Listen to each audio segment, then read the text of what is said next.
তো finally guys আমরা অটোতে বসে বললাম টাটা। গাইস আমরা রওনা দিয়ে দিলাম ফাইনালি।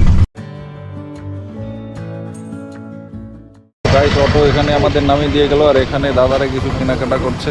মৌসুমি নিছি, হ্যাঁ ইয়ে নিছি। তো গাইস এখানে নাকি নেটওয়ার্ক আর এরপরে আমরা পাবো না, তো এখান থেকে বাড়িতে একটু ফোন করে নিই। তন্ময়দা অলরেডি ফোন করেছে, ঠিক আছে, আমিও ফোন করি। এই হচ্ছে আমাদের বাসুদেব দা, ইনিও আজকে আমাদের সাথে থাকছেন। বন্ধুরা আমরা হেঁটে হেঁটে রওনা দিয়েছি মহাকালের উদ্দেশ্যে। আর এই হচ্ছে তন্ময়দা, হাই হাই হাই।